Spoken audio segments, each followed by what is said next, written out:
I came across this amazing billboard ad from Bupa, and the ad copy or content says inclusivity has no finish line. And I understand Bupa has been involved with the Paralympics since 2022, and this ad more or less is conceived around the Paralympics theme.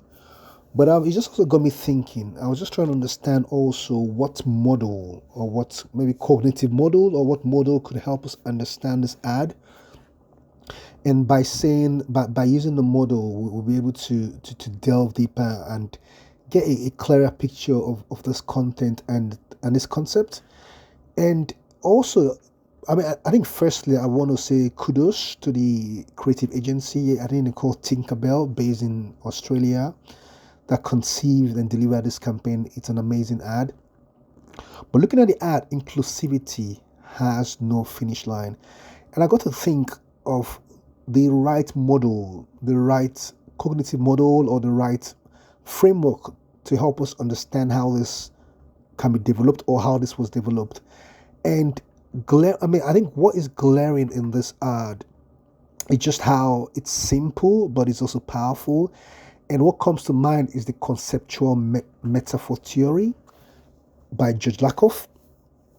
So by looking at this, using the conceptual metaphor theory, is like we all know. I mean, if you're someone that's looked into the theory or the use of metaphors are very powerful in creativity, in ad copy creation.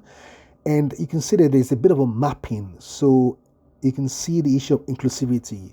So, and when it comes to finish line, it's something that is sort of more tangible. It's something that is more related. It's related to race, to there's no boundary, there's no end to inclusivity, and inclusivity is an ongoing journey.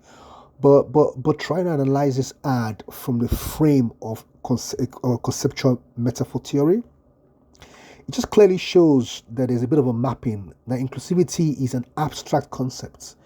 It's abstract, and this we all know with this model, it's all about trying to see how we can bring something tangible, how we can relate an abstract concept to something tangible.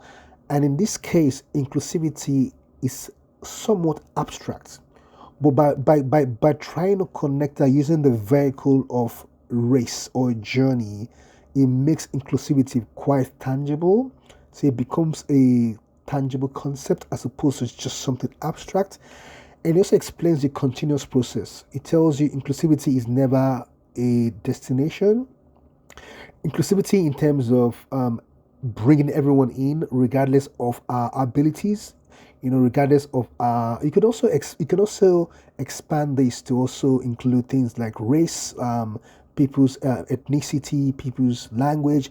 I mean, it just shows the inclusivity is never something, is never a destination. You'd always have to continue on the journey. And you can see how this is framed. It's so tangible. And I love the fact that it's made us view inclusivity in a different dimension, in a much richer form, because the metaphor of a journey, of a finish line, in the context of a journey of a race, clearly helps us understand the power of inclusivity. So from this actual ad, I mean, it's clear to say, and you could also see why I think this model fits really well. It's sort of using people's familiar experience. So finish line is something we're very familiar with. It's something we've seen at Olympics events. We've seen finish lines at different local competitions. It's something we've experienced in life either once or several times. It's either we've been part of a race or a journey or that led to a finish line. So by being familiar with with the tangible concept of the finish line, which is sort of used more within the race and journey perspective, it helps us understand inclusivity better, and I think it's an amazing ad. So overall, this ad, the conceptual metaphor theory, is more appropriate to help us understand the full length of the meaning of this ad. So I really applaud the agency that worked on this, and also Bupa as well too. Amazing ad.